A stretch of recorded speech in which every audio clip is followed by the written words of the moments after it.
నమస్కారం, ఘంటారావానికి స్వాగతం. ముందుగా ప్రధాన అంశాలు. హార్వర్డ్ యూనివర్సిటీలో లీడర్షిప్ కోర్సు పూర్తి చేసిన సీఎం. హార్వర్డ్ కెనడీ స్కూల్ నుంచి సర్టిఫికేట్ అందుకున్న రేవంత్ రెడ్డి.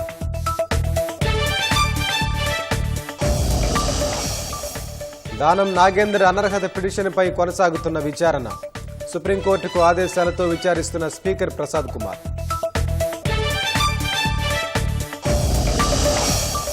ఊపందుకున్న మున్సిపల్ ఎన్నికల నామినేషన్లు. చివరి రోజు కావడంతో జోరుగా దాఖలు చేస్తున్న అభ్యర్థులు.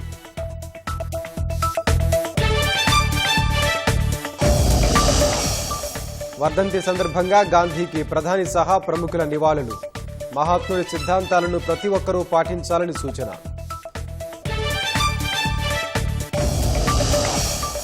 అరుణాచల్ ప్రదేశ్ అడవుల్లో కార్చిచ్చు. మంటలు ఆర్పేందుకు రంగంలోకి దిగిన సైన్యం.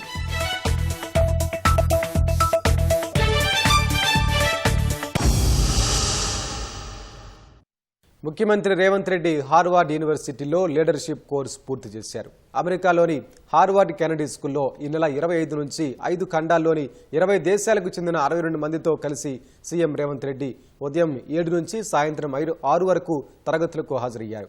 కోర్సు పూర్తి చేసిన సీఎం రేవంత్ రెడ్డికి హార్వర్డ్ కెనడీ స్కూల్ సర్టిఫికేట్ అందజేసింది. హార్వర్డ్ యూనివర్సిటీలో సర్టిఫికేట్ కోర్సు చేసిన మొదటి సీఎంగా ఘనత దక్కించుకున్నారు. రేవంత్ రెడ్డి తరగతులకు హాజరు కావడంతో పాటు అసైన్మెంట్లు, హోంవర్క్లు, గ్రూప్ ప్రాజెక్టులు పూర్తి చేశారు.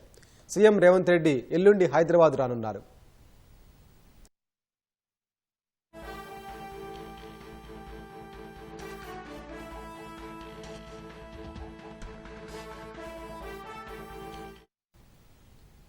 జాతిపిత మహాత్మా గాంధీ వర్ధంతి సందర్భంగా ప్రధాని నరేంద్ర మోదీ ఆయనకు నివాళి అర్పించారు. మానవాళి రక్షణ కోసం అహింసకు ప్రాధాన్యం ఇచ్చేవారని, ఎలాంటి ఆయుధం లేకుండా ప్రపంచాన్ని మార్చగల శక్తి అందులో ఉందని ప్రధాని మోదీ కితాబిచ్చారు. గాంధీ ఎల్లప్పుడూ స్వదేశీకి అధిక ప్రాధాన్యం ఇచ్చేవారని, అది అభివృద్ధి చెందిన ఆత్మనిర్భర్ భారత్ అనే ప్రభుత్వ సంకల్పానికి మూలస్తంభమన్నారు. గాంధీ వర్ధంతి సందర్భంగా ఆయనకు నివాళి అర్పిస్తున్నట్లు ప్రధాని మోదీ సామాజిక మాధ్యమం ఎక్స్లో పోస్టు పెట్టారు. గాంధీ వ్యక్తిత్వం, ఆయన చేసిన పనులు దేశ ప్రజలను కర్తవ్య మార్గంలో నడవడానికి ఎప్పటికీ స్ఫూర్తిగా నిలుస్తాయని అన్నారు.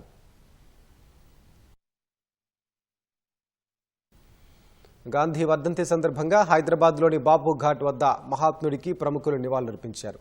గవర్నర్ జిష్ణుదేవ్ వర్మ, ఉప ముఖ్యమంత్రి భట్టి విక్రమార్క, మంత్రి పొన్నం ప్రభాకర్ పుష్పాంజలి ఘటించారు. పిసిసి అధ్యక్షులు మహేష్ కుమార్ గౌడ్, విహెచ్ హనుమంతరావు సహా రాజకీయ ప్రముఖులు గాంధీజీకి నివాళులర్పించారు.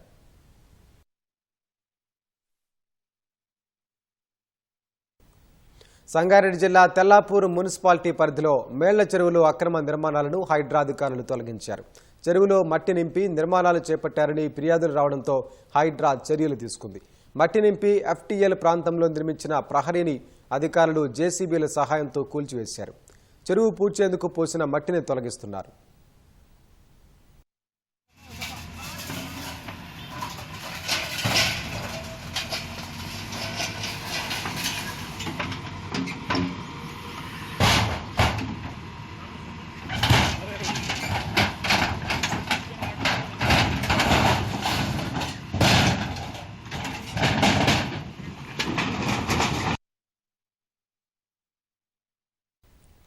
యాదగిరిగుట్ట శ్రీ లక్ష్మీ నరసింహస్వామి ఆలయ ప్రచార శాఖలో డాలర్లు మాయం కావడంతో గుమస్తా పాత్ర ఉన్నట్లుగా ఆడిట్ అధికారులు గుర్తించారు. ఆలయ ప్రచార విభాగంలో స్వామి అమ్మవార్ల చిత్రంతో కూడిన బంగారు, వెండి డాలర్లను విక్రయిస్తారు. 5 గ్రాముల వెండి నాణెం విలువ 1600 కాగా 3 గ్రాముల బంగారం నాణెం ధర 44,000 రూపాయలని ఆలయాధికారులు తెలిపారు. ఈ విక్రయాలు కొనసాగించే గుమస్తా రోజువారీ డబ్బులు కట్టకుండా కాజేసినట్లు ఆడిట్ అధికారులు నిర్ధారించారు.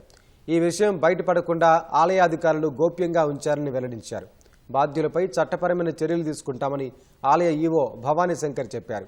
ఈ కేసుపై దర్యాప్తు కొనసాగుతోందని, విచారణ అనంతరం ఎన్ని నాణ్యాలు పోయాయని వెల్లడిస్తామని ఆడిట్ అధికారులు వెల్లడించారు.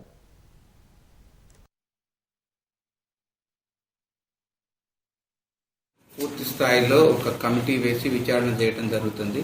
ఆ కమిటీ రిపోర్ట్ ప్రకారం కమిటీ ఏంటంటే ఎవరి దగ్గర తప్పు జరిగింది, ఏం తప్పు జరిగింది అనేది మాత్రమే కాకుండా భవిష్యత్తులో ఇలాంటి తప్పులు జరగకుండా ఏం చేయొచ్చు, ఏమేం చర్యలు చేపట్టవచ్చు అనేది కూడా సూచించమని చెప్పడం జరిగింది. కమిటీ రిపోర్ట్ రాగానే ఎవరైతే తప్పు చేశారని తేలుతుందో వాళ్ళ మీద పూర్తి స్థాయిలో చర్యలు తీసుకోవడం జరుగుతుంది. నిజామాబాద్ జిల్లా ఎడపల్లి మండలం ఏఆర్పీ క్యాంపు శివార్లోని నిజాం సాగర్ కాలువలో గుర్తు తెలియని బాలిక మృతదేహం కొట్టుకొచ్చింది. బాలిక వయసు 10 ఏళ్ల లోపు ఉండొచ్చని పోలీసులు అంచనా వేస్తున్నారు. కాలువలో బాలిక మృతదేహాన్ని గుర్తించిన స్థానికులు పోలీసులకు సమాచారం అందించారు. ఘటనా స్థలానికి చేరుకున్న పోలీసులు మృతదేహాన్ని పోస్టుమార్టం నిమిత్తం ఆసుపత్రికి తరలించారు. బాలిక నుదుటిపై బలమైన గాయాలు ఉండటంతో అనుమానాలు వ్యక్తమవుతున్నాయి. ఎవరైనా హత్య చేసి కాలువలో పడేశారా అనే కోణంలో పోలీసులు దర్యాప్తు చేస్తున్నారు. అరుణాచల్ ప్రదేశ్లోని లోహిత్ వ్యాలీ అడవుల్లో చెలరేగిన కార్చిచ్చును అదుపు చేసేందుకు సైన్యం రంగంలోకి దిగింది. మంటలను అదుపు చేసేందుకు MI-17 V5 హెలికాప్టర్లతో వైమానిక దళం ప్రత్యేక ఆపరేషన్ నిర్వహిస్తోంది. అరుణాచల్ ప్రదేశ్ సర్కార్ అభ్యర్థన మేరకు అటవీ శాఖ అధికారులతో కలిసి ఈ ఆపరేషన్ చేపట్టింది. ముందు జాగ్రత్త చర్యగా చుట్టుపక్కల గ్రామాల ప్రజలను అధికారులు తాత్కాలికంగా సురక్షిత ప్రాంతాలకు తరలించారు. నాగాలాండ్లోని కోహిమా జిల్లాలోని జుగో లోయతో పాటు మణిపూర్లోని సేనాపతి జిల్లాలో కూడా మంటలు చెలరేగాయి. వాటిని అదుపు చేసేందుకు కూడా సహాయక బృందాలు రంగంలోకి దిగాయి.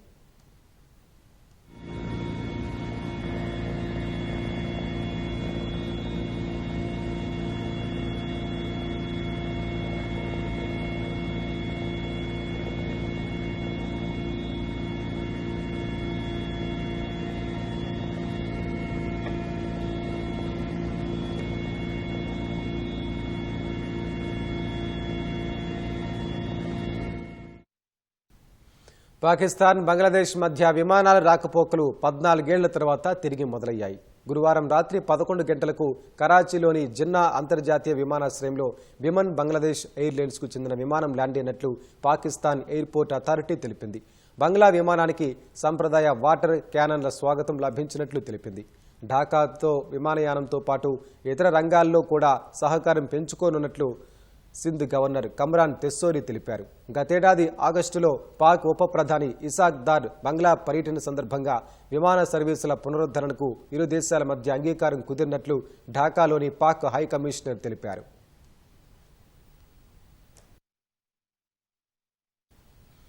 నాలుగేళ్లుగా జరుగుతున్న రష్యా ఉక్రెయిన్ యుద్ధం ముగింపు దిశగా మరో అడుగు పడింది. శాంతి చర్చలకు మాస్కో రావాలని ఉక్రెయిన్ను రష్యా ఆహ్వానించింది. ఈ మేరకు ఆహ్వానం పంపినట్లు మాస్కో గురువారం ఓ ప్రకటన చేసింది. యుద్ధం ఆపటానికి ఇరు దేశాల మధ్య ఒప్పందం కుదిర్చేందుకు అమెరికా తీవ్ర ప్రయత్నాలు చేస్తున్న వేళ ఈ పరిణామం చోటు చేసుకుంది. ఇంధన మౌలిక సదుపాయాలపై దాడులు ఆపేందుకు రష్యా ఉక్రెయిన్లు ఓ అంగీకారానికి వచ్చినట్లు జరుగుతున్న ప్రచారాన్ని తోసిపుచ్చిన తర్వాత క్రెమ్లిన్ ఈ ప్రకటన చేసింది. అయితే తమ ఆహ్వానంపై ఉక్రెయిన్ నుంచి ఇప్పటి వరకు ఎలాంటి స్పందన రాలేదని క్రెమ్లిన్ అధికార ప్రతినిధి డిమిత్రీ పెస్కోవ్ తెలిపారు. గతేడాది రష్యా ఇలాగే పంపిన ఆహ్వానాన్ని ఉక్రెయిన్ తిరస్కరించింది. ప్రతిరోజు తమపై క్షిపణులతో దాడులు చేస్తున్న రష్యాతో చర్చలు జరపబోమని ఉక్రెయిన్ అధ్యక్షుడు జెలెన్స్కీ పేర్కొన్నారు.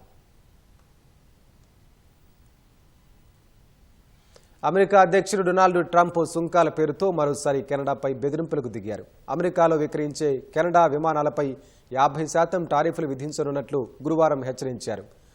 తాజా వాణిజ్య ఉద్రిక్తతల నేపథ్యంలో కెనడా ప్రధాని మార్క్ కార్నీతో ఆయనకున్న వైరం మరింత పెరిగింది. చైనాతో వాణిజ్యం ఒప్పందం చేసుకుంటే అమెరికాకు దిగుమతయ్యే కెనడా వస్తువులపై 100% సుంకాలు విధిస్తానని వారాంతంలో హెచ్చరించిన ట్రంప్ ట్రూత్ సోషల్లో తాజాగా ఈ పోస్టు పెట్టారు. కెనడాతో ఇప్పటికే ఒప్పందం చేసుకున్నందున సుంకాలకు సంబంధించి ఇతర వివరాలేవీ వెల్లడించలేదు. జార్జియాలోని సవన్నా కేంద్రంగా పనిచేస్తున్న గల్ఫ్ స్ట్రీమ్ ఏరోస్పేస్ జట్లను ధృవీకరించడానికి కెనడా నిరాకరించినందునే ప్రతీకార సుంకాలు విధించనున్నట్లు చెప్పారు. కెనడాకు చెందిన బాంబార్డియర్తో సహా అన్ని కెనడియన్ విమానాల ధృవీకరణను రద్దు చేయనున్నట్లు ట్రంప్ తెలిపారు. మరోవైపు క్యూబాకు చమురు విక్రయించే దేశాలపై సుంకాలు విధించనున్నట్లు హెచ్చరించారు. ఈ మేరకు ఎగ్జిక్యూటివ్ ఆర్డర్పై ట్రంప్ సంతకం చేశారు. ఎమ్మెల్యే దానం నాగేందర్ అనర్హత పిటిషన్పై స్పీకర్ గడ్డం ప్రసాద్ విచారణ చేపట్టారు. పాడి కౌశిక్ రెడ్డి, ఏలేటి మహేశ్వర్ రెడ్డి ఇతరులు వేసిన అనర్హత పిటిషన్లపై విచారణ జరుపుతున్నారు. పిటిషనర్ల వాదనలు విని స్పీకర్ సాక్ష్యాలను నమోదు చేయనున్నారు. పెండింగ్లో ఉన్న 3 అనర్హత పిటిషన్లపై గతంలోనే వివరణ కోరిన సుప్రీంకోర్టు ఈ విషయంపై విచారణ జరిపి 2 వారాల్లో నివేదిక ఇవ్వాలని స్పీకర్ను ఆదేశించింది. ఈ నేపథ్యంలోనే విచారణ అనంతరం స్పీకర్ కార్యాలయం సుప్రీంకోర్టుకు నివేదిక ఇవ్వనున్నారు. ఖచ్చితంగా దానం నాగేందర్ గారిని సస్పెండ్ డెఫినెట్గా చేస్తారని కోరుతా ఉన్నాను. ఎందుకంటే ఇది చాలా క్లియర్ కట్ కేసు. ఆయన బీఆర్ఎస్ పార్టీ ఎమ్మెల్యేగా ఉండుకుంటూ ఇలా కాంగ్రెస్ పార్టీ బీఫామ్ మీద ఇలా సికింద్రాబాద్ పార్లమెంట్ సభ్యునిగా పోటీ చేసింది అందరు కూడా చూసిర్రు. ఇది చాలా క్లియర్ కట్ కేసు. 100% ఈ వాదనలు అన్నీ కూడా దీనికి సంబంధించిన ప్రూఫ్స్, తను కాంటెస్ట్ చేసిన ప్రూఫ్స్, తనకి ఎన్ని ఓట్లు పడ్డాయి అన్నీ కూడా తను కాంటెస్ట్ చేసినాయి అన్నీ కూడా ఇవాళ మేము స్పీకర్ గారికి కూడా చూపించబోతా ఉన్నామని చెప్పి సందర్భంగా తెలియజేస్తూ ఖచ్చితంగా తనని సస్పెండ్ చేస్తారని, తనని డిస్క్వాలిఫై చేస్తారని నేను ఆశిస్తూ ఉన్నాను. మహబూబ్ నగర్ కార్పొరేషన్లో జోరుగా నామినేషన్లు కొనసాగుతున్నాయి. దీనిపై మరిన్ని వివరాలు కమిషనర్ రామాంజల్ రెడ్డితో మా ప్రతినిధి స్వామి కిరణ్ ముఖాముఖి.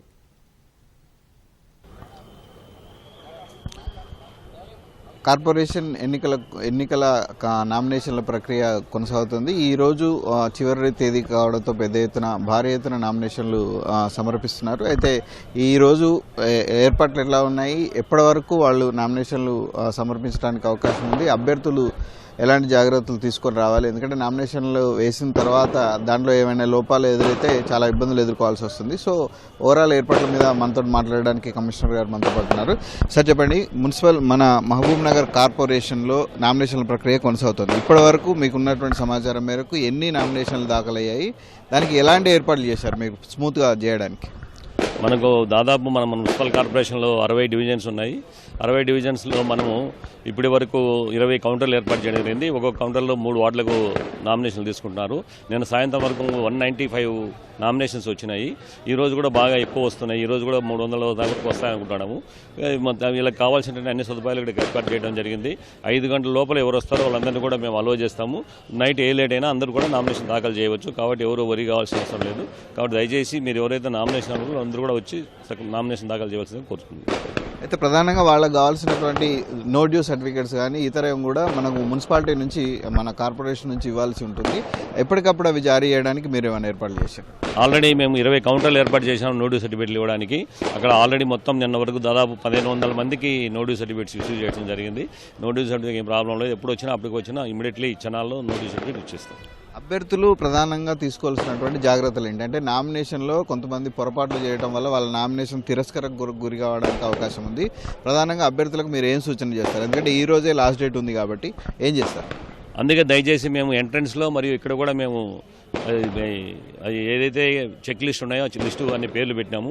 దయచేసి మీరు ఫారం నింపేప్పుడు కరెక్ట్గా నింపండి. ఒకసారి ఆ చెక్ లిస్ట్ కూడా చదువుకొని ఏమేం కావాలో చూసుకొని ఆ కావాల్సిన దరఖాస్తుతో పాటు అన్ని కూడా సబ్మిట్ చేయవలసిందిగా కోరుకుంటున్నాను. నిన్న రాత్రి కూడా అంటే సాయంత్రం 5 గంటలు దాటిన తర్వాత కూడా చాలామంది లైన్లో ఉన్నారు. వాళ్ళందరికీ కూడా చేయడానికి టైం పట్టింది. సో ఈ రోజు 5 గంటల లోపు చేసే వాళ్ళందరికీ కూడా ఈ రోజు ఎంత టైం పట్టే అవకాశం ఉంది? భారీ ఎత్తున నామినేషన్లు వస్తున్నాయి కదా. నిన్న కూడా లేట్గా రావడం జరిగింది చాలామంది. 5 గంటలకు వచ్చే వాళ్ళందరూ కూడా మేము లోపలికి తీసుకుని నెంబరింగ్ ఇచ్చినాము. వాళ్ళని చేయడానికి దాదాపు 7:30 వరకు మాకు టైం పట్టింది. ఈ రోజు కూడా 10-11 వరకు అవుతుంది అనుకుంటున్నాం. ఎందుకంటే అందరూ సాయంత్రం లేట్గా వస్తారు కాబట్టి ఖచ్చితంగా ఏ టైం అయినా కూడా చేయడం జరుగుతుంది. నామినేషన్ల తర్వాత బీఫామ్ సమర్పించడానికి మనకి ఎప్పటివరకు అవకాశం ఉంది? ముఖ్యంగా ఈ క్యాండిడేచర్ అనేది ఏ పార్టీ నుంచి అనేది కొంత ఉత్కంఠ అనేది నడుస్తుంది. ఆ విషయంలో కొంత సందిగ్ధత కూడా క్యాండిడేట్లలో కూడా ఉంది. సో బీఫామ్ సమర్పించడానికి ఎప్పటివరకు అవకాశం ఉంటుంది మనకు? బీఫామ్ సమర్పించడానికి 3వ తారీఖు 3 గంటల వరకు టైం ఉందండి. 3 గంటల లోపల వాళ్ళు బీఫామ్ సబ్మిట్ చేయాలి.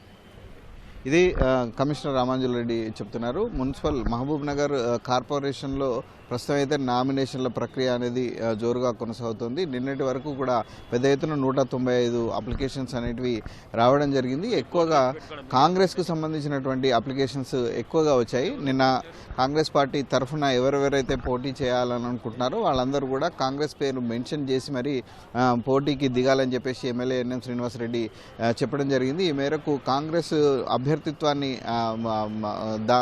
మెన్షన్ చేస్తూ చాలామంది అక్కడ నామినేషన్లు వేయడం జరిగింది. ఇప్పటికే బీఆర్ఎస్ కానీ అటు బీజేపీ కానీ కొన్ని డివిజన్లకు క్యాండిడేచర్స్ని ఇప్పటికే డిక్లేర్ చేయడం జరిగింది. వాళ్ళంతా కూడా వాళ్ళ పార్టీ తరఫున నామినేషన్లు దాఖలు చేస్తున్నారు. ఇది కాకుండా అటు ఎంఐఎం ఇలాగ స్వతంత్ర అభ్యర్థులు కూడా పెద్ద ఎత్తున ఇక్కడ నామినేషన్లు దాఖలు చేస్తున్నారు. ప్రస్తుతానికైతే మహబూబ్ నగర్ కార్పొరేషన్లో నామినేషన్ల ప్రక్రియ అనేది జోరుగా కొనసాగుతోంది. సాయంత్రం 5 గంటల వరకు పెద్ద ఎత్తున అప్లికేషన్స్ వచ్చేటువంటి అవకాశం ఉంది. ఎందుకంటే మొట్టమొదటిసారిగా మనకు మహబూబ్ నగర్ అనేది కార్పొరేషన్ అయింది. 60 డివిజన్లు ఇక్కడ ఏర్పాటు చేయడం జరిగింది. ఈ 60 డివిజన్ల విభజన తర్వాత పోటీలో నిలిచేటువంటి వాళ్ళ రిజర్వేషన్ల ఖరారు తర్వాత పోటీ తత్వం అనేది బాగా పెరిగిపోయింది. పోటీదారుల సంఖ్య కూడా బాగా పెరిగిపోయింది. గెలుపుకు అవకాశం ఉన్నటువంటి ఎవరెవరైతే ఉన్నారో వాళ్ళందరూ కూడా వాళ్ళ అదృష్టాన్ని పరీక్షించుకునేందుకు ఎన్నికల బరిలో నిలవడానికి వాళ్ళంతా ముందుకు వస్తున్నారు. ఈరోజు సాయంత్రం 5 గంటల వరకు ఎవరెవరైతే కార్పొరేషన్ పరిధిలో క్యూ లైన్లలో నామినేషన్లు వేయడానికి లైన్లో ఉంటారో వాళ్ళందరికీ కూడా నామినేషన్ల సమర్పణకు పూర్తిస్థాయిలో అవకాశం కల్పిస్తామని చెప్పేసి కమిషనర్ చెప్తున్నారు. ఇలాగే దీంతోపాటు ఉమ్మడి మహబూబ్ నగర్ జిల్లాలో మొత్తం 18 మున్సిపాలిటీల్లో ఈసారి ఎలక్షన్స్ జరుగుతున్నాయి. అన్ని చోట్ల కూడా ఈరోజు చివరి తేదీ కావడంతో పెద్ద ఎత్తున నామినేషన్ల ప్రక్రియ కోసం అభ్యర్థులంతా కూడా మున్సిపల్ కేంద్రాల వద్ద బారులు తీరినటువంటి పరిస్థితి ఉంది. అన్ని చోట్ల కూడా అభ్యర్థిత్వం పార్టీ పరంగా కన్ఫామ్ అయిన వాళ్ళు వాళ్ళ పార్టీ తరఫున నామినేషన్లు దాఖలు చేస్తున్నారు. అయితే ఎవరికైతే అభ్యర్థిత్వం ఖరారు కాలేదో వాళ్ళు ఇతర పార్టీల నుంచి పోటీ చేయడానికి అలాగే స్వతంత్ర అభ్యర్థులుగా బరిలో దిగడానికి కూడా ఎక్కువ మంది ఆశావాహులు ఉత్సాహం చూపిస్తున్నారు. మొత్తానికైతే క్యాండిడేట్చర్ని అంటే పోటీలో నిలవాలి కాబట్టి వాళ్ళ ఖచ్చితంగా నామినేషన్ల ప్రక్రియ అనేది సాయంత్రం 5 గంటల వరకు సమయం ఉన్నా రాత్రి 10 నుంచి 10:30 వరకు కూడా ఈ ప్రక్రియ కొనసాగేటువంటి అవకాశం ఉందని చెప్పేసి అధికారులు అంచనా వేస్తున్నారు. ముఖ్యంగా అత్యధిక డివిజన్లు వార్డులు ఉన్నటువంటి మున్సిపాలిటీలు అంటే గద్వాల కానీ అటు వనపర్తి కానీ ఇటు నాగర్ కర్నూలు కానీ ఈ ఎక్కువ వార్డులు ఉన్నటువంటి దగ్గర మనకు నామినేషన్ల దాఖలు ప్రక్రియ అనేది రాత్రి వరకు కూడా కొనసాగేటువంటి అవకాశం మనకు కనిపిస్తుంది. ఇది మహబూబ్ నగర్ జిల్లాలో నామినేషన్లు కొనసాగుతున్నటువంటి పరిస్థితి. Vote studio. గద్దెలపై వనదేవతలంతా కొలువుదీరడంతో మేడారంలో నిండు జాతర కొనసాగుతోంది. దర్శనాలకు భక్తులు పోటెత్తారు. వనదేవతల నామస్మరణతో మేడారం ప్రతిధ్వనిస్తోంది. తాజా సమాచారం మా ప్రతినిధి మణికేశ్వర్ మేడారం నుంచి ప్రత్యక్ష ప్రసారం అందిస్తారు. ఇప్పుడు భక్తజనంతో ఈ ప్రాంతం అంతా కిక్కిరిసిపోయింది. ఉట్టి అమ్మవారి సన్నిధిలో ఉన్న గద్దెల ప్రాంతమే కాదు, మేడారంలోని ఏ వీధి చూసినా ఏ రోడ్డు చూసినా జనసంచారంగా మారిపోయింది. ఎటు చూసినా జనంతో కిక్కిరిసిలాడిపోతుంది. అధికార యంత్రాంగంలో మాత్రం సమన్వయ లోపం కొట్టొచ్చినట్టు కనిపిస్తుంది. ఇవాళ పరిపూర్ణమైన ఘట్టం అంటే సమ్మక్క, సారలమ్మ, పగిడిద్దరాజు, గోవిందరాజులు కొలువు తీరిన రోజు. దీనికోసం చాలా మంది భక్తులు ఎదురు చూస్తుంటారు. 2 ఏళ్లకోసారి వచ్చే ఈ ఘట్టం కోసము భక్తజనం ప్రత్యక్షంగా పరోక్షంగా ఎదురు చూస్తుంది, తిలకించాలని తప్పించిపోతుంది. 2 ఏళ్లకోసారి వచ్చే తమ కష్టాలన్నీ ఇక్కడ చెప్పుకుంటే నెరవేరుతాయని ఆశతో వెనుదిరుగుతుంది. ప్రధానంగా ఈ ఘట్టం చూసుకుంటే తలపై నిలువెత్తు బంగారంతో రావడం, గంటలు కొట్టడం, అమ్మవారికి సాష్టాంగ నమస్కారం చేయడము, తిరిగి పసుపు కుంకుమలో బట్టు పెట్టుకొని సంతోషంగా వెళ్ళడం, ఇది సమ్మక్క సారక్కల జాతరలోని ప్రధాన ఘట్టం. దీనికోసమే ప్రాంతాలకు అతీతంగా ఎక్కడి నుంచి అంటే అక్కడ భక్తజనం ఎన్నో వ్యయ ప్రయాసాలకు వచ్చి ఇక్కడికి వచ్చి మొక్కులు తీర్చుకుంటుంది. కానీ ఇక్కడికి వచ్చిన తర్వాత అమ్మవార్లని చూడాలని ఒక తపన భక్తులని ముందుకు నడిపిస్తుంది. కానీ సూచనలు, సలహాలు లేదా ఎలాంటి జాగ్రత్తలు తీసుకోవాలని చెప్పే అధికార యంత్రాంగం మాత్రం వైఫల్యం చెందింది. ప్రధానంగా దేవాదాయ శాఖ లోపం స్పష్టంగా కనిపిస్తుంది. సమాచార శాఖ అయితే సమాచారం ఇవ్వలేకుండానే పోతుంది. భక్తులకు బయట అమ్మవారి దర్శనాలకు ప్రవేశించడానికి ఎక్కడికెక్కడ అస్తవ్యస్తంగా మారింది. చాలా మంది భక్తులు ఇక్కడ ఒడి బియ్యంతో వచ్చే వాళ్ళందరూ కూడా ఎన్నో వ్యయ ప్రచారాలకు ఇక్కడికి వస్తుంది. ఒక అసంతృప్తి, ఆవేదన వినిపిస్తుంది. అమ్మ, ఇక్కడ ఇబ్బంది ఎట్లా అయింది మీకేమని? ఎంట్రింగ్ లో మామూలుగా ఇబ్బంది కాలేదు, మస్తు ఇబ్బంది అయింది.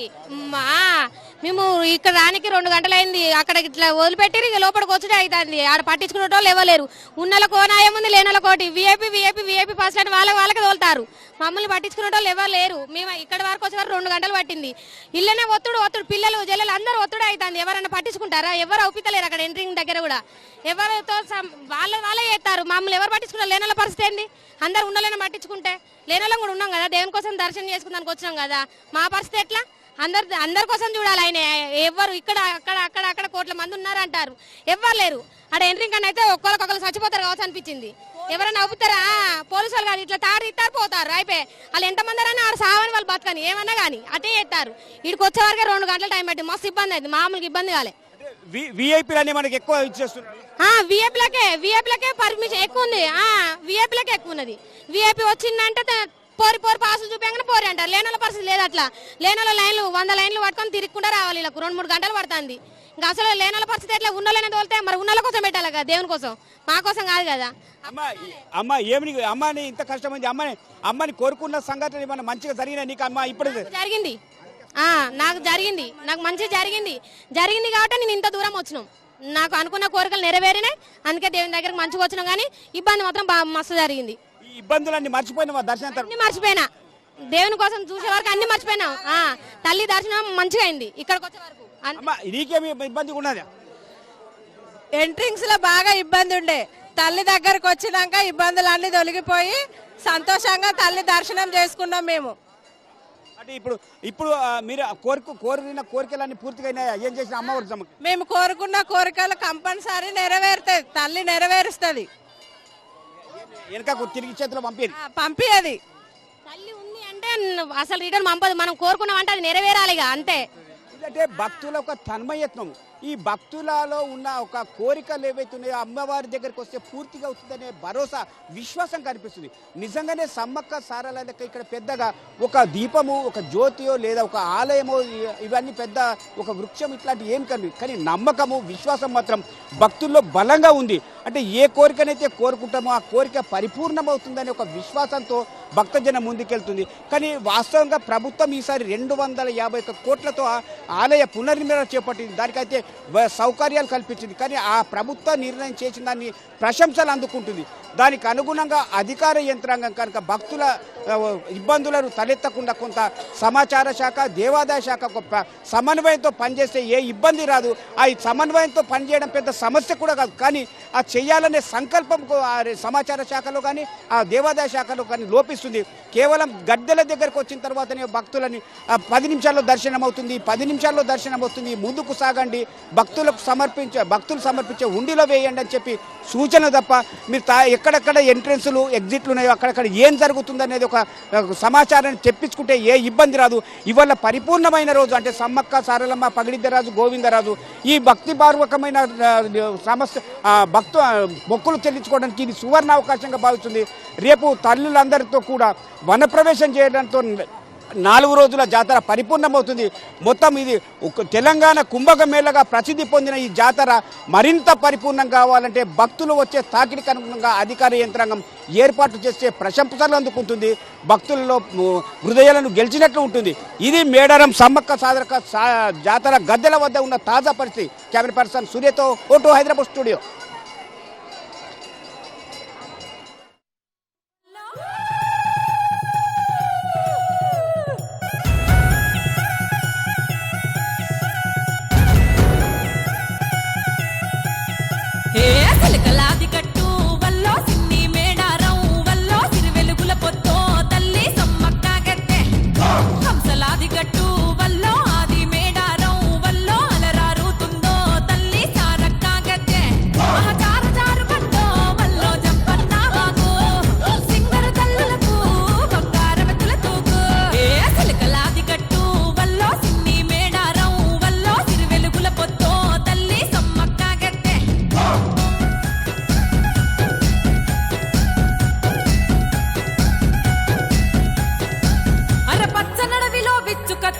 ఆయన సన్నద్ధం కోయగోండల బ్రతుకుల కోసం చేసెను గద యుద్ధం. పన్నుగట్టుమని ప్రతాపరుద్రుడు హుకుం జారీ చేస్తే వెన్ను పూసలిరిగిన బిడ్డలు కన్నీరే గాలిస్తే కత్తి దూసినాదే వల్లో కథన మందు దూకి వల్లో కన్నులెర్ర చేసి వల్లో తల్లి సమ్మక్క బిడ్డ సారలమ్మ చూడు కొడుకు జంపన్నతో నాడు భర్త పగిడిద్దతో కూడి రణం చేసినాదా వీరవనితలమ్మో సమ్మక్క సారక్క ఆ పోరు దివిటీలా త్యాగం పాడుకుందమమ్మా. హసలికలాది కట్టు వల్లో సిన్ని మేడారం వల్లో సిరివెలుగుల పొత్తో తల్లి సమ్మక్క గద్దె.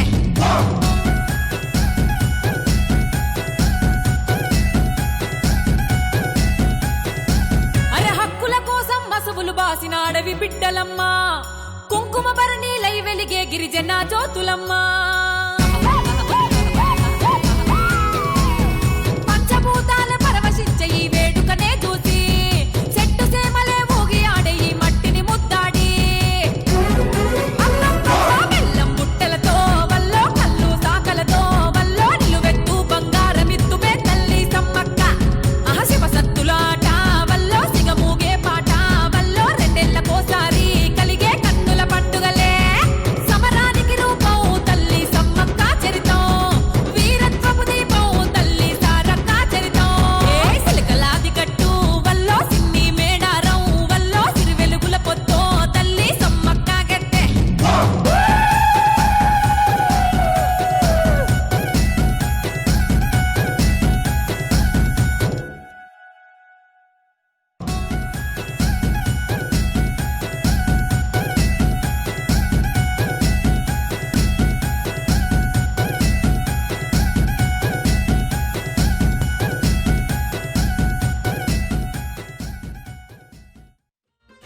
సమ్మక్కో నీకు శతకోటి భక్తులమ్మ సరక్క శివసత్తుల సింధులాట సమ్మక్కో నిన్ను శరణు వేడుకుందురే సరక్క సమ్మక్క సమ్మక్క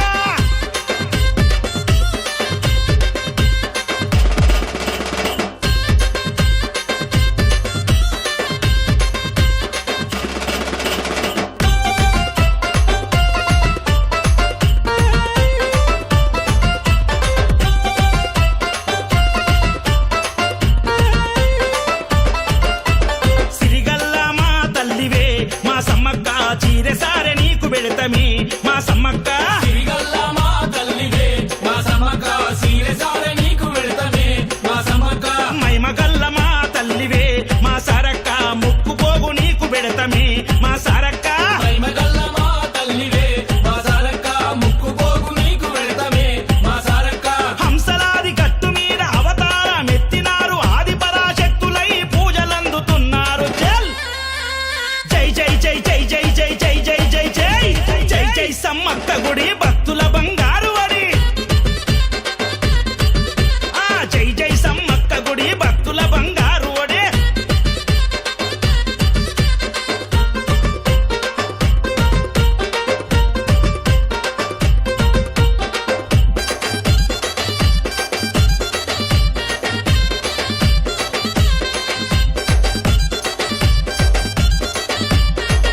కదిలి కదిలి మది రగిలి రగిలి ఎద కరిగి కరిగి కదిలొచ్చెను. ఎమ్మెల్యే కౌశిక్ రెడ్డి అసెంబ్లీ ప్రాంగణంలో మాట్లాడుతున్నారు. ప్రత్యక్ష ప్రసాదం చూద్దాం. కరీంనగర్ సిపి గారు, హుజరాబాద్ ఏసీపీ గారు, జమ్మికుంట రూరల్ సిఏ గారి మీద నేను ప్రివిలేజ్ మోషన్ మూవ్ చేయడం జరిగింది. స్పీకర్ గారికి ఈ ప్రివిలేజ్ మోషన్ ఇవ్వడం జరిగింది. చాలా పాజిటివ్గా స్పీకర్ గారు స్పందించిండ్రు. దాని మీద ఎండోర్స్ కూడా చేసిండ్రు. ఖచ్చితంగా దీన్ని వెంటనే ఫైల్ పుటప్ చేయండి, వారి మీద సీరియస్ యాక్షన్ ఉంటుంది అని స్పీకర్ గారు చాలా సానుకూలంగా స్పందించినని చెప్పి కూడా ఈ సందర్భంగా తెలియజేస్తా ఉన్నాను. ఎటు పరిస్థితిలో ఈ ఆఫీసర్లని వదిలిపెట్టే ప్రసక్తే లేదు. న్యాయం జరిగే వరకు వదిలిపెట్టగాక పెట్టనో. మీరు ఆఫీసరు, మేము ప్రజాప్రతినిధులము, మీరు ఎంప్లాయీస్, మేము ప్రజాప్రతినిధులము. అంటే మాకు ప్రజలు ఓటేస్తే మేము ఎన్నికైనాం. నేను ఎంత దారుణమైన పరిస్థితి అంటే చెప్పాలంటే చాలా బాధ అనిపిస్తూ ఉంది. ఎంత దారుణంగా బిహేవ్ చేసి నిన్న నా సొంత గ్రామం హుజరాబాద్ నియోజకవర్గం శాసనసభ్యుని నేను.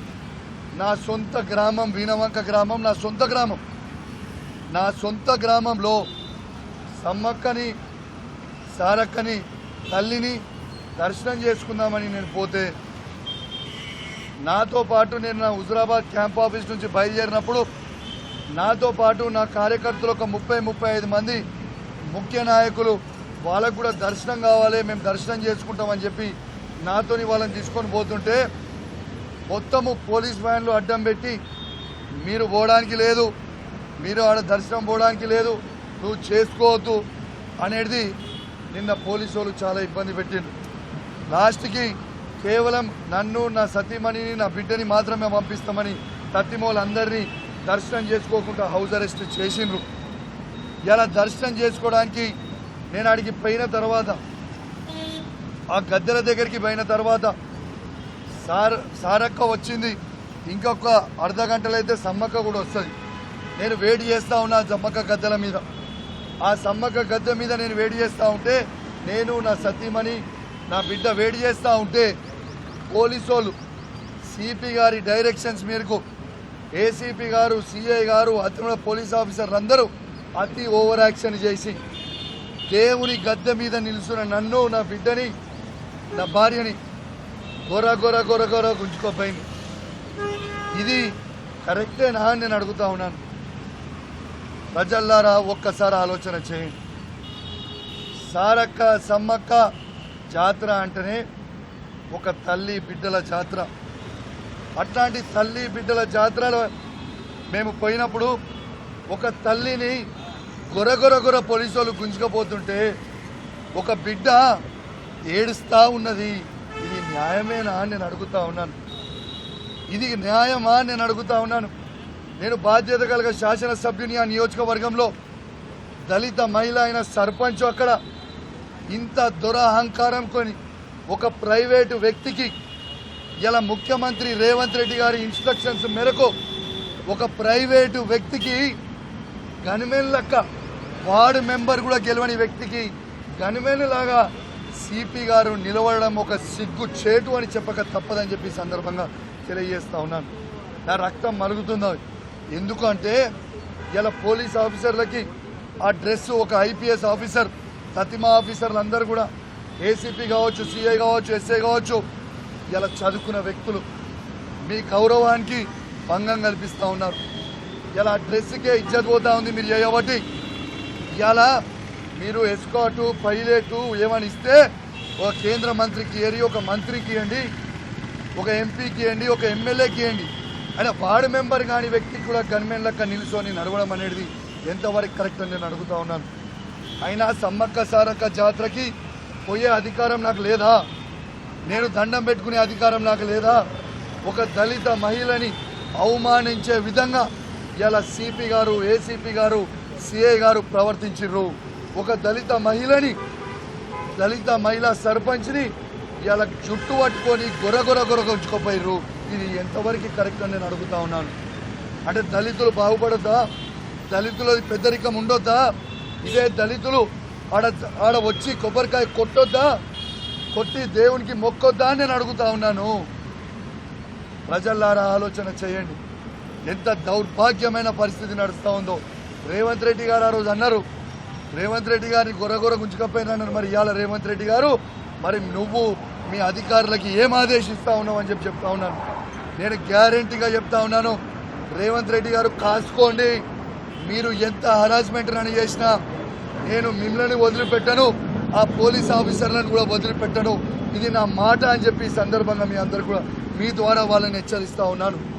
ఇలా నేను చెప్తా ఉన్నాను, ఈ ఓవర్ యాక్షన్ చేసిన పోలీసు వాళ్ళని ఖచ్చితంగా ఇలా ప్రివిలేజ్ మోషన్ మూవ్ చేసిన ఇలా మా మహిళా సర్పంచ్ గారు ఇలా పోలీస్ స్టేషన్లో ఎస్సీ ఎస్టీ కేసు ఇలా వాళ్ళ మీద పిటిషను సిపి గారి మీద, ఏసీపీ గారి మీద, సిఐ గారి మీద ఇవ్వడం జరిగింది. ఎంత దారుణం అంటే ఇలా మా సర్పంచ్ గారు కూడా ఆడ పిటిషన్ ఇవ్వనికపోతే రిసీవ్డ్ కాపీ ఇస్తలేరు, రిసీవ్డ్ కాపీ. ఇదా మీ పరిస్థితి అని నేను అడుగుతా ఉన్నాను. ఇలా రిసీవ్డ్ కాపీ ఇస్తలేను. ఖచ్చితంగా చెప్తా ఉన్నా, రేపు ఎస్సీ కమిషన్ కూడా రేపు ఖచ్చితంగా దళిత మహిళను తీసుకొని పోతాం. ఇలా ఎస్సీ కమిషన్ పోతాం, రేపు హ్యూమన్ రైట్స్ కూడా పోతాం. ఖచ్చితంగా దీన్ని ఇచ్చిపెట్టే ప్రసక్తే ఉండదు. నేను ఒకటే అడుగుతా ఉన్నాను, నేను రాజకీయాల్లో ఉన్నా, నేను బాధ్యత కలిగ శాసనసభ్యున్నా. నా భార్య బిడ్డ ఏమి చేసిందని గొర్రెగించుకొచ్చింది. నా బిడ్డ 14 ఏళ్ళ చిన్న పిల్ల దేవుని దగ్గరకు వచ్చి దర్శనం చేసుకుంటే గొర్రె గుంజితే నాకు చైన్ వస్తుంది, నాకు మొత్తం చేయి గుంజి వచ్చే పరిస్థితిలో ఉంది. ఇలా ఇదా మీరు చేసే పరిస్థితి అని నేను అడుగుతా ఉన్నాను పోలీసు వాళ్ళని. ఒక సమ్మక్క సారక్క దర్శనం చేసుకునే అవకాశం స్థానికంగా ఉన్న ఎమ్మెల్యేకి, స్థానికంగా ఉన్న సర్పంచ్కి నా సొంత గ్రామంలో లేదా అని నేను అడుగుతా ఉన్నాను. తెలంగాణ ప్రజల్లారా, హుజురాబాద్ నియోజకవర్గ ప్రజల్లారా, ఎంత అరాచకం చేస్తారో ఒక్కసారి ఆలోచన చేయండి. ఇలా నేను చెప్తా ఉన్నాను, ఇలా కొందరు పెద్ద మనుషులు ఆడ మాట్లాడుతూ ఉన్నారు. అయ్యా మీకు తెలియదు కావచ్చు, తెలుసుకోండి. తెలియకపోతే మీ నడిచే ప్రతి రోడ్డు ఇలా హుజురాబాద్ నియోజకవర్గంలో కావచ్చు, వీణవంక గ్రామ పంచాయతీలో కావచ్చు, ఇలా కేసీఆర్ నాయకత్వంలో వేసింది కౌశిక్ రెడ్డి. ఇవాళ మీకు వేసిన మోరీలు కట్టించింది కౌశిక్ రెడ్డి. 30 కోట్ల రూపాయలతో రోడ్లు వేయించింది కౌశిక్ రెడ్డి. ఇలా 1000 కోట్ల రూపాయల అభివృద్ధి చేయించింది కేసీఆర్ నాయకత్వంలో మేమే, తప్పితే మీరు కాదు. ఎంత దారుణమైన పరిస్థితి అంటే ఆఖరికి ఆ సమ్మక్క జాతర గద్దెలు, ఆ గద్దెల మీద గ్రెనైట్, ఆ గద్దెల మీద రేలింగ్, ఆడ ఉన్న చుట్టూ సీసీ, ఆడ లైట్లు నా సొంత డబ్బులతోని 30 లక్షల రూపాయలతోని నేను ఆడ దానం చేసిన ప్రజలకి బాగుండాలని. వింగ్స్ ఇండియా ప్రదర్శన కొనసాగుతోంది. 2 రోజుల పాటు ఒప్పందాలు జరిగాయి. ఇవాళ సందర్శకులకు అనుమతి ఇవ్వడంతో నగర ప్రజలు భారీగా వింగ్స్ ఇండియా ప్రదర్శనను చూడటానికి తరలివచ్చారు. వింగ్స్ ఇండియా ప్రదర్శనలో ఉన్న భారీ విమానాలతో పాటు చిన్న విమానాలను చూసి సందర్శకులు మురిసిపోతున్నారు. సందర్శకుల కోసం వైమానిక ప్రదర్శన, డ్రోన్ షో నిర్వహిస్తున్నారు. ప్రత్యక్ష ప్రసారం ద్వారా చూద్దాం.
వింగ్స్ ఇండియా 2026 సదస్సులో జిఎంఆర్ ఏవియేషన్ అకాడమీలో ఏర్పాటు చేసిన పైలట్ సిమ్యులేటర్ ప్రత్యేక ఆకర్షణగా నిలిచింది.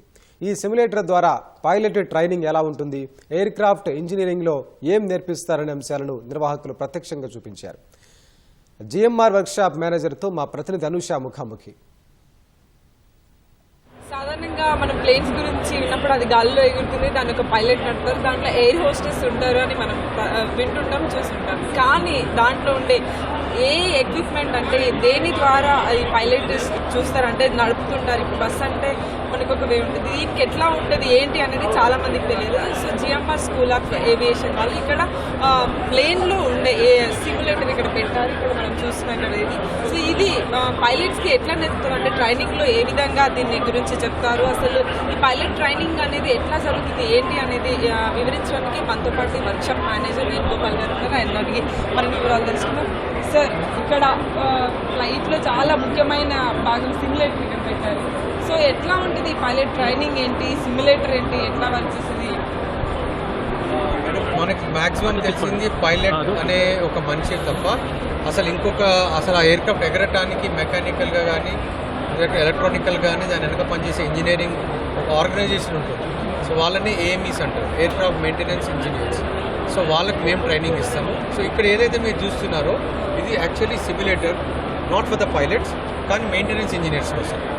సో యాక్చువల్లీ పైలట్ కాక్పిట్లో నడుపుతున్నప్పుడు బయట ఏ విధంగా ఎయిర్క్రాఫ్ట్ ఆయన ఇస్తున్న ఇన్పుట్స్కి ఎలా రియాక్ట్ అవుతుందో పైలట్కి తెలియదు, కానీ యాజ్ అన్ ఇంజనీర్ మాకై తెలియాలి. ఫర్ ఎగ్జాంపుల్, ఇప్పుడు యాజ్ అ పైలట్ నేను ఇక్కడ నడిపినప్పుడు నేను దీన్ని లాగుతాను. సో నాకు పైలట్లుగా కనిపించేది ఎయిర్క్రాఫ్ట్ పైకి వెళ్తుంది, కిందికి వెళ్తుంది. ఓకే, కానీ యాజ్ అన్ ఇంజనీర్ నేను ఎప్పుడైతే ఈ భాగానికి వస్తానో, సో ఇంజనీర్గా నాకు తెలియాల్సింది ఏంటంటే ఇవి అనేవి ప్రైమరీ కంట్రోల్ సర్ఫేసెస్. వీటి వల్లే ఎయిర్క్రాఫ్ట్ పైకి వెళ్ళాలన్నా, మలుపు తిరగాలన్నా, లేదా అడ్డంగా వెళ్ళాలన్నా వీటి వల్లే అది సాధ్యమైంది. సార్, మాకు ఒక్కసారి ఇది ఇప్పుడు ప్లేన్లలో చాలా ఇంట్రెస్టింగ్ అనిపిస్తుంది. సిమ్యులేటర్ ఇట్లా ఇప్పుడు పైలట్ ఎట్లా దీన్ని ఆపరేట్ చేస్తుంటారు ఏంటి అనేది కొంచెం వివరించండి సార్. యాజ్ ఎ పైలట్ నేను ఇక్కడ కూర్చున్నప్పుడు ఇది ఆకాశం, ఇది భూమి. నేను ఎప్పుడైతే నా ఎయిర్క్రాఫ్ట్ని తిప్పుతానో అక్కడ నేను ఇప్పుడు ఇక్కడ ఇచ్చే మూమెంట్స్కి ఆ ఎయిర్క్రాఫ్ట్ చూడండి, ఆ ఎయిర్క్రాఫ్ట్ పైకి కిందకి పైకి కిందకి. దాని తర్వాత మనకి ఎట్లయితే గూగుల్ మ్యాప్స్ ఉంటుందో అట్లా ఎయిర్క్రాఫ్ట్లో కూడా నావిగేషన్ అంటారు. సో పాయింట్ ఏ నుంచి పాయింట్ బికి, పాయింట్ సి నుంచి పాయింట్ బి ఎలా వెళ్ళాలి. అదే కాకుండా ఎయిర్క్రాఫ్ట్లో ఇంజన్ పరిస్థితి ఎలా ఉంది, దానిలో ఆయిల్ టెంపరేచర్ ఎలా ఉంది, ఆయిల్ ప్రెషర్ ఎలా ఉంది, ఎంత స్పీడ్తో ఇంజన్ ప్రొపెల్లర్ తిరుగుతుంది, ఇవన్నీ పారామీటర్స్ కూడా ఇక్కడ ఉంటాయి అన్నమాట. ఇది ఏంటంటే ఇది ఆకాశం, ఇది భూమి. దీంట్లో ఏంటి అంటే మనం ఎయిర్క్రాఫ్ట్ పక్కకి వెళ్ళినప్పుడు ఇది రొటేట్ అవుతుంది అనమాట. ఇది ఎప్పుడు లెవెల్గా ఉంటే ఎయిర్క్రాఫ్ట్ లెవెల్గా ఉన్నది. ఎప్పుడైతే ఇది ఇట్లా తిరుగుతుందో తేడాగా అంటే ఎయిర్క్రాఫ్ట్ లెఫ్ట్ తిరుగుతున్నట్టు లేదా రైట్కి తిరుగుతున్నట్టు. నేను ఇక్కడ తిప్పాను, ఇక్కడ చూడండి మూవ్ అవుతుంది, అది కిందకి మూవ్ అయిందా. సో అది స్ట్రైట్గా ఉన్నప్పుడు అంటే ఎయిర్క్రాఫ్ట్ స్ట్రైట్ కదా. ఎందుకంటే నేను ఒక కాక్పిట్లో కూర్చున్నప్పుడు నేను అద్దంలోంచి చూసి నాకేం అర్థం కాదు. నేను అంతా డిపెండ్ అయ్యేది వీటి మీదే. నా డిపెండెన్సీ అంతా ఈ ఇన్స్ట్రుమెంట్స్ మీదే తప్ప నాకు అది ఎయిర్క్రాఫ్ట్ ఏమవుతుందో కూడా నాకు తెలియదు. Okay, as a pilot. కానీ వెన్ యాజ్ అన్ ఇంజనీర్ నా పని ఏంటి అంటే ఈయన ఇచ్చే ఈ కంట్రోల్స్కి అది సరిగ్గా రియాక్ట్ అవుతుందా లేదా ఎయిర్క్రాఫ్ట్ అనేది మా బాధ్యత. సో ఇక్కడ ఒక్కసారి మాకు ఎక్స్ప్లెయిన్ చేయండి. అంటే ఈ ఆ ఇంజనీర్స్కి, ఎయిర్క్రాఫ్ట్ ఇంజనీర్స్కి అసలు ఎట్లా ఉంటుంది ట్రైనింగ్, ఏమేమి మెయిన్గా ఏమేమి నేర్పిస్తుంది? దీన్ని ఎలిరోన్ అంటారు, దీన్ని ఎలివేటర్ అంటారు, దీన్ని రడర్ అంటారు. ఓకే, ఎయిర్క్రాఫ్ట్ ఇలా నోస్ పైకి ఎగరాలి, టేక్ ఆఫ్ అవ్వాలి అంటే ఈ కంట్రోల్ సర్ఫేస్ పైకి ఉంటుంది. దానివల్ల ఏమవుతుందంటే గాలి ఎప్పుడైతే ఈ దాని పైకి ఉన్న దాని తగ్గుతుందో ఈ ప్రెషర్కి ఎయిర్క్రాఫ్ట్ని అది ముందు నోస్ పైకి లేపుతుంది. అర్థమైందా? ఇప్పుడు ఇది ఉంది, నేను ఎయిర్క్రాఫ్ట్ ఇలా తిప్పాలి, పక్కకి ఇలా తిప్పాలి అంటే ఇది పైకి లేపుస్తుంది అనమాట. అప్పుడు ఏమవుతుందంటే గాలి ఒత్తిడి ఇక్కడ ఎక్కువ అవుతుంది. ఈ రెక్కనేమో అది కిందకి అంటుంది, ఆ రెక్కేమో పైకి లేపుస్తుంది. ఎందుకంటే ఇది ఆపోజిట్లో వర్క్ చేస్తుంది. పైకి అంటే అది కిందకి వెళ్తుంది, అదేమో పైకి లేకపోతే ఇదేమో దాన్ని కిందకి లేపుతుంది. సో అందుకే ఈ టర్నింగ్ ఏర్పడుతుంది. అలాగే టేక్ ఆఫ్ ఎందుకంటే దీనివల్ల దీని మీద ఎప్పుడైతే ఇది ఇట్లా పైకి లేపుతుందో, ఎప్పుడైతే గాలి ఒత్తిడి ఎక్కువ అవుతుందో అది ఏమవుతుందంటే ఎయిర్క్రాఫ్ట్ ఇట్లా పైకి లేపుతుంది. దానికోసం ఎయిర్క్రాఫ్ట్ టేక్ ఆఫ్ అవుతుంది. So this is simple, basic. కాకపోతే అది అలా అవ్వటానికి మీరు జస్ట్ అక్కడ మూవ్ చేసేది ఒక కంట్రోల్ మూవ్ చేస్తున్నారు. కానీ దానివల్ల ఎన్ని కంప్యూటర్స్ వర్క్ అయ్యి ఆ సిగ్నల్ ఇక్కడికి వస్తుంది. అవన్నీ కంప్యూటర్స్ ఎన్ని కంప్యూటర్స్ వర్క్ అవుతాయి? దీనికోసం 4 కంప్యూటర్స్ ఉంటాయి. 1, 2, 3, ఈ 3 కంట్రోల్స్ కామన్. ఇంకోటి వచ్చేసి ఇక్కడ పిచ్ సర్వో, తర్వాత యా సర్వో, తర్వాత రోల్ సర్వో, తర్వాత అక్కడ పిచ్ అండ్ ట్రిమ్ అని ఉంటుంది. కొన్ని సర్ఫేసెస్ గాల్లోకి వెళ్ళిన తర్వాత చాలా బలంగా ఉంటాయి. సో దాన్ని ప్రతిసారి పైలట్ ఆపరేట్ చేయలేడు. అప్పుడు ఏమవుతుందంటే కంప్యూటరే దాన్ని క్యాలిక్యులేట్ చేసి ఆపరేట్ చేస్తుంది అనమాట. దాన్ని పిచ్ ట్రిమ్ అంటాం. సో పైలట్కి కూడా ఇవన్నీ తెలిసి ఉండాలా? అంటే పైలట్ ఇంత లోతుగా తెలియదు, పైలట్కి లైట్గా తెలుస్తాయి, కానీ చాలా లోతుగా నేర్పించేది మేము. అంటే ఫ్లైట్ స్టార్ట్ అయ్యేటప్పుడు, తర్వాత ల్యాండ్ అయిన తర్వాత మీరు చెక్ చేస్తూ ఉంటారా? యాజ్ అన్ ఇంజనీర్ మేము చెక్ చేసి సైన్ చేయకపోతే ఎయిర్క్రాఫ్ట్ పైలట్ కూడా తీసుకెళ్ళాము. ఎన్ని గంటల ముందు ఇవన్నీ చెక్ చేస్తున్నారు? 45 నిమిషాల ముందు. అంటే ఇప్పుడు జరుగుతున్నాయి కదా యాక్సిడెంట్స్, అంటే ఈ ప్రాబ్లమ్స్ వల్లనేనా? బేసికల్లీ దాన్ని హ్యూమన్ ఫ్యాక్టర్స్ కింద తీసుకుంటాము. హ్యూమన్ ఫ్యాక్టర్స్ అంటే ఏంటి అంటే యాక్చువల్లీ ఎయిర్క్రాఫ్ట్ మొత్తాన్ని కూడా కంప్యూటర్సే నడుపుతాయి. అవి నడిపినంతసేపు ఎయిర్క్రాఫ్ట్ సేఫ్గా నడుపుతాయి. ఎప్పుడైతే హ్యూమన్ ఇంటర్వెన్షన్ దాంట్లోకి వస్తుందో అప్పుడే అది ప్రమాదాలకు దారితీస్తుంది. అంటే ఏంటి హ్యూమన్? ఫర్ ఎగ్జాంపుల్ మనము బాంబేలో మన ఒక ఇన్సిడెంట్ చూసాం. ఏంటి ఆ ఇన్సిడెంట్? ఎయిర్క్రాఫ్ట్ టేక్ ఆఫ్ అయి పడిపోయింది. మొత్తం ఎంతమంది అయితే ఎయిర్ ఇండియా ఫ్లైట్లో ఉన్నారో అందరు చనిపోయారు. ఆ రీజన్ ఒకటి ఏంటి అంటే పైలట్ మర్చిపోయి ఫ్యూయల్ పంప్స్ ఆపేశాడు. ఆ పర్టికులర్ ఇంజన్లకి ఫ్యూయల్ వెళ్ళలేదు. అది తెలుసుకొని అర్థమయ్యే లోప జరిగింది. So that was an human intervention. వెళ్తున్నప్పుడు మూమెంట్స్ బట్టి మీరు పైలట్కి ఇన్ఫర్మేషన్ ఇవ్వడం అట్లాంటివి చేస్తుంటారా? అంటే చూసుకుంటే దానికి మెంట్రోల్ అనే ఒక ఇది ఆర్గనైజేషన్ ప్రతి ఎయిర్లైన్స్లో ఇంజనీర్స్ కూర్చొని ఉంటారు అనమాట. పైలట్కి అక్కడ ఏదైనా కొంచెం సమస్య వచ్చినా ఆయన గ్రౌండ్ అండ్ కాంటాక్ట్ చేస్తాడు. ఏమని, సార్ నాకు ఎందుకు ఇక్కడ సపోర్ట్ వస్తుంది, లేదా నాకు ఎందుకు ఎయిర్క్రాఫ్ట్ ఓ పక్కకు లాగుతున్నట్టు అనిపిస్తుంది.